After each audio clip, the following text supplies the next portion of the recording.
Hi beautiful people, I hope you're all doing well. I have wanted to do this YouTube channel for years, and if you look at the age of my YouTube channel, literally it's been launched 12, 13 years ago, so a lot of self-doubt has come in between, and now I just thought it's about fucking time.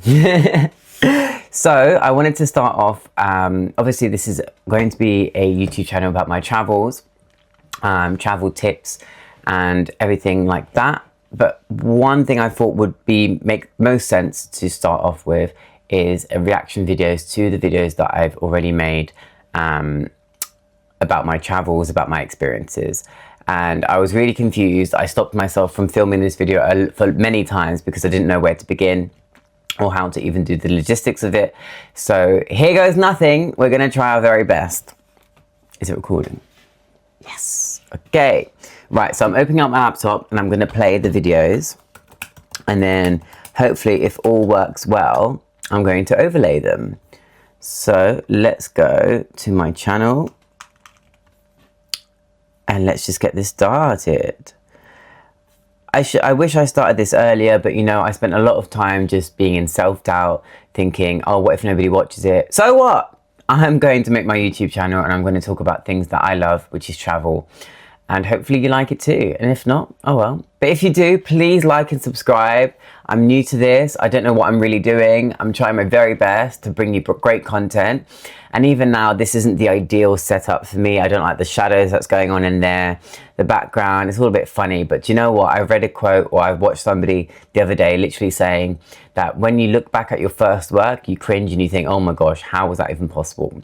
And we just need to stop putting such high pressure on ourselves to make extremely amazing content.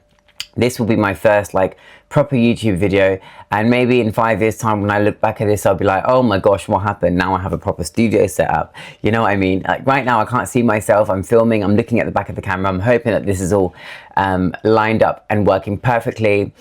If not, then I can't imagine what else it's filming. So yeah, quick coffee break. Whilst I look for the videos.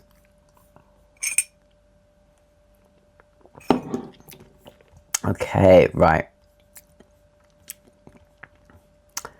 So let me start. I'm going to start with the volcano boarding in Nicaragua. Alright bitches, listen the fuck up. If you ever go to Nicaragua and you don't visit León, you've already fucked up. True. And if you go to León and you don't stay at Bigfoot Hostel, bitch, you're doing life wrong. True. You know, for a long time, I've been a bit iffy about hostels. I love hostels and I hate them at the same time. Sometimes, you know, it depends on your social battery. Sometimes you just want to have a place to yourself and have that freedom. But honestly, Bigfoot Hostel in Nicaragua is one of the best hostels I've ever been to. In terms of meeting people, in terms of just everything, fun, partying, craziness, activities. Honestly, if you're looking for a party, Bigfoot Hostel is the best in Nicaragua, in León. This place is unhinged in the best way. They literally invented volcano boarding back in 2004. Yeah, sliding down an actual active volcano like complete fuckers. It starts all innocent, safety talk, music on the bus, everybody pretending we're responsible adults. So yeah, the way it starts is you when you get and you check in, there's a few tick boards or checkboards, and basically you sign yourself up for things. It normally tells you the price, it normally tells you what time to meet and when. And this particular one, you know, reading the Lonely Planet books and all of the information online, I knew that volcano boarding was one of the biggest things to do in León, Nicaragua. So as soon as I arrived to this hostel, I was like, okay, I'm doing this. So I signed up, and then we had a little orientation. Honestly, it must have been 50 of us, maybe even more. I have no idea. There was loads of us. And even though it was a very sociable hostel and stuff, at the beginning when you're first meeting people out, it's always a bit nerve-wracking, it's always a bit odd, right? So what happened is we signed up, we had this orientation. They showed us videos of what to expect. They told us some safety stuff. And then when we got on the bus, you know, some people were social, some people already traveling with their friends, but not everyone. So the tour guide was like making games. He played this song that is playing on this thing. And when it got to a certain point, then we all had to do a dance, or the person that that video stopped on had to do a little dance. It was a way of breaking the ice, and it was really, really fun. As you can see, she's doing. Then boom, we're hiking up Cerro Negro at 35-degree heat, volcanic rock slipping under your feet. I nearly dropped at least 6 times. Definitely didn't take the right shoes.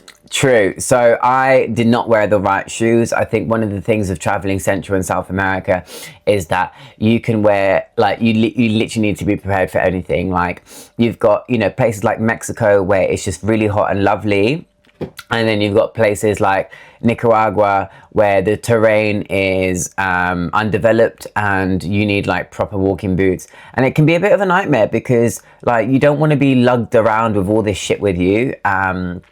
So yeah, I didn't have the right shoes for this moment, but I survived. So I would just recommend, if you can, go and buy some cheap shoes whilst you're already in the country. Maybe you don't want to lug them around everywhere, but when you go to a place like Nicaragua and you want to do snowboarding, and you want to do volcano boarding, literally, like, there's a market, there's loads of markets. You can buy a pair of good, oh my gosh, sorry, it's the coffee. You can buy a pair of good walking shoes or boots for like $10, maybe $15. And it's something that is cheap, so when you're done with it, you can throw it away. You don't really want to take Dr. Martens or Timberlands because, you know, they cost hundreds of pounds, and then you don't want to, you know, just buy cheap shit to go traveling with. Shoes.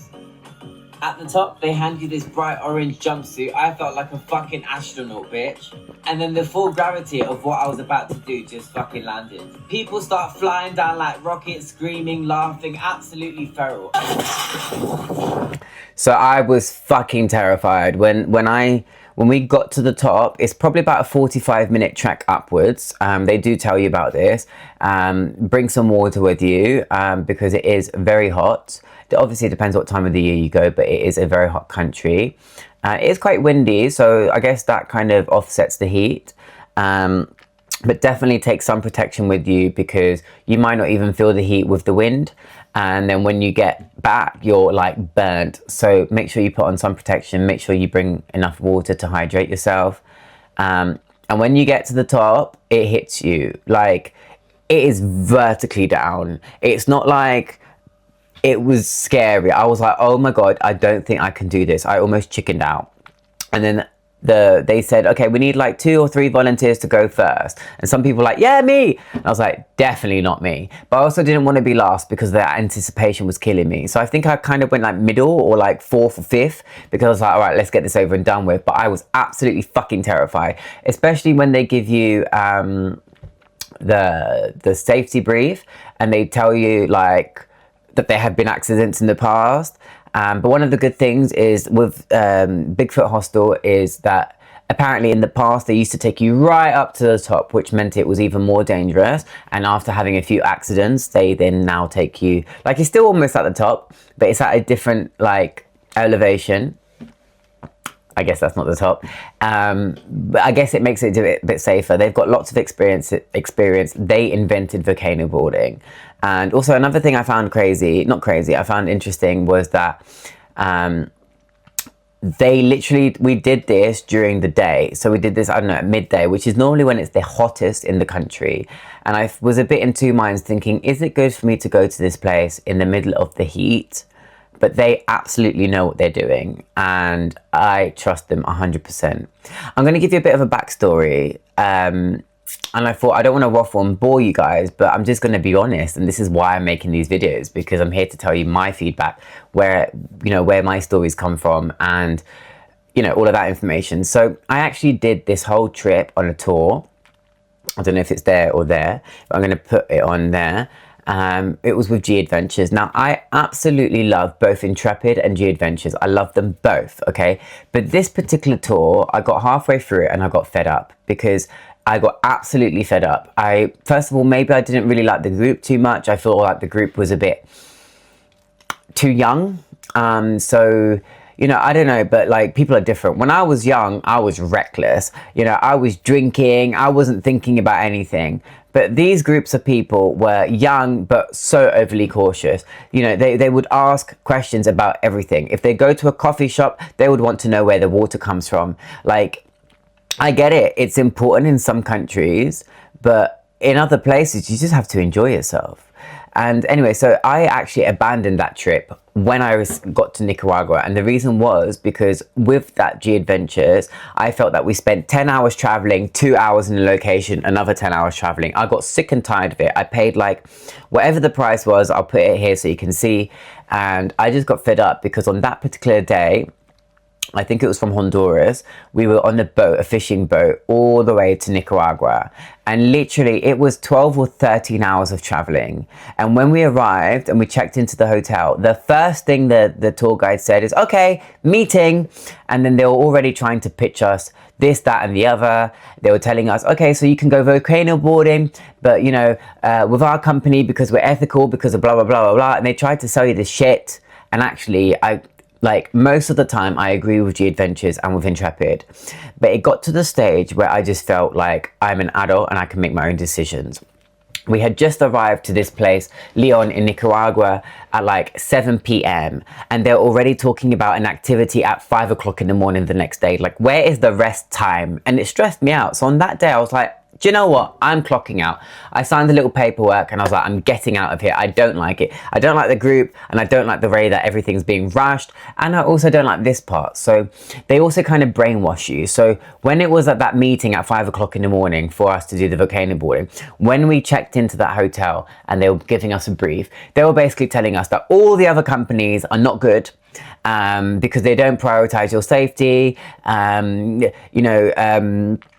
they were saying all of these things, which might be accurate, but it's not true. Like, they were saying the reason we have to do it at 5 o'clock in the morning is because it's not so hot in the environment. And, you know, doing it at 5 o'clock in the morning means that we can then finish that and then go straight to the next place. It's only because G Adventures have packed in itineraries where you get little amounts of time in each place, and I got sick and tired of that. I thought, I'm on my holiday. I have 6 months traveling.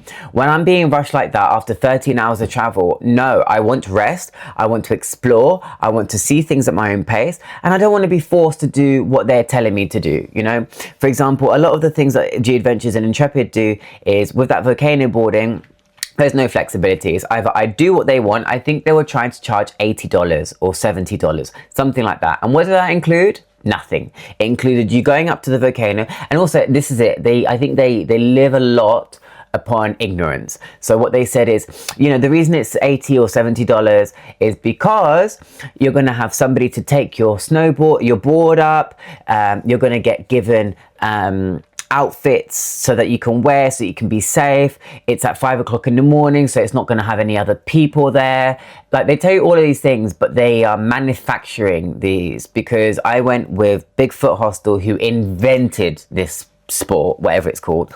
They invented it, so they have more experience than Intrepid and G Adventures. They did it in the middle of the day, and I paid $50 with Bigfoot Hostel. Don't quote me on that because it might change, but it was $50. And what did that include? The travel there. It included the outfit, the orange outfit that you see. It didn't include somebody taking the board up. But you know what we did? As soon as we got there, they had some locals, and they said, oh, if you want us to carry your thing, it's $3. So that $3 does not justify the difference from $50 to $70 or from $50 to $80. Not just that, because I guess it's not that much of a big difference for some people. It's more about everything else. So after we did the volcano boarding, do you know what happened? We got on a bus, we had unlimited drinks, we had music, we had a party, we had everything. And then on the way back, they stopped us off in some, like, I don't know if it's all Aboriginal, but like local home, and they cooked for us, and we had a lovely dinner. And after that, they gave us marshmallows and we did a fire, and we're probably going to get to that in a minute. But G Adventures and Intrepid include none of that. G Adventures and Intrepid, they advertise these to look like we're doing it for your safety. We're doing it because, the price is more expensive because everything's included. Whilst other companies, they lie. Not true. Not always true. Now, I'm not here to talk bad about G Adventures or Intrepid because I have a lot of good things to say about them too. This is my channel where I can talk about authenticity and I can talk about the real truth and what I experienced. I'm not here to say that everything's fabulous because I'm trying to sell you something. I will put the links to the tour, but at the same time, I also told you that I wouldn't recommend this tour. I would recommend other tours, and we'll get to that in other videos. Sorry, this is just me. I talk a lot with my hands. It's just I'm European. Maybe that's just how it works. So yeah, I think I've covered everything there. I'm going to continue the video. I tried to go fast. I really did. But when I hit the slope, I panicked and I hit the brakes, which means I pushed my legs down into the gravel. But these other fuckers were going 80 miles an hour, bitch. Something else I forgot to say is that part of the guide, he's got like a little speed gun. So he stands in the middle of there and he checks how quick everyone is going. And then he writes it down. And I thought that was amazing. Another thing that wasn't included with G Adventures or Intrepid. You see, this is the thing. So sometimes when they're trying to sell you their trip, it's because of their own interest. It's because somebody gets commission on it. It's because it might be safety or whatever. It might be, but not really, in my opinion. In my opinion, it's about being able to be fixed to their strict itinerary with no breathing space. The reason Intrepid and G Adventures were doing that trip at 5 o'clock in the morning was so that you can, for their own best interest, so that at 10 o'clock in the morning that is over and you'll get back on the bus to the next destination. And you know what? I don't like being rushed. Not that I want to take months doing it, but at the same time, I just arrived to the location after 13 hours on a bloody boat. I want to be able to relax this evening. Tomorrow, I want to be able to wake up. I want to look around the town. I want to eat what I want to eat. I want to do a day trip, a day tour. I want to do what I want to do, you know, and then I'll decide which volcano boarding or which, but no, with Intrepid and G Adventures, it's all rush. And then they kind of give you this propaganda sometimes to kind of convince you that it's better that you're paying double than what everyone else is paying because of your safety, because of the sandboard being taken up with you. Bullshit. At the bottom, they sliced open a watermelon. Health. Again, something that wasn't included with the other ones. The bus turned into a mobile rave. Shots, music, everybody losing their minds. And that's another thing. So all of these parties, all of these things, you know, Intrepid and G Adventure sees it as a risk. Sees it as, we don't want to do a tour where people could, I don't know, get drunk and hurt themselves. We don't want that liability. So we're going to choose a partner that strips out all of the fun and charges double. You know what I mean?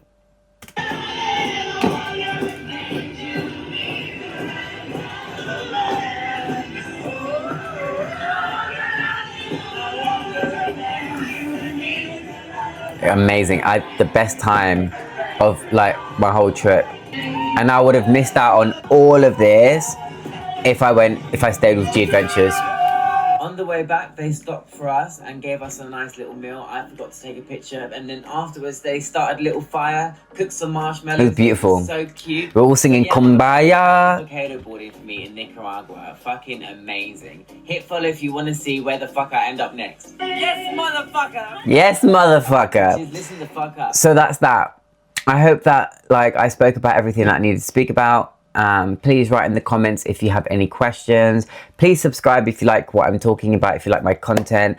I'm going to edit this and put in all the details, put the links in. Some of them will be affiliate links, some of them won't be. I don't think the hostel has affiliates, so I'm just here to be genuine. Excuse me. Yeah, sometimes I will put affiliate links because I need to make a living as well, you know, but I'm not just recommending things for the sake of it. Just like I'm telling you that G Adventures, I left that trip because it fucking pissed me off. For other people, it might be great for them. I'm going to put the links in for those things. If you want to buy them, you can. If you don't want to, you don't have to. You know, some of them are affiliates. I'm just repeating myself now, but yeah. I'm just here to give you authenticity, and I think that by being my authentic self and telling you what I really think, that you guys will see that I'm being honest and you can trust me. Anyway, love you long time. Don't know why I said that, but yeah, I'm still figuring out my style. This is my first video, second video. I don't know which video this is going to be, but one of my first ones. So yeah, like, subscribe, comment if you got any questions. I will respond to everybody. I say that now. I don't know how many comments I'm going to get, but ideally I would be responding to every single comment. So please feel free to ask me questions and let me know what you think. Love you all. Until the next video.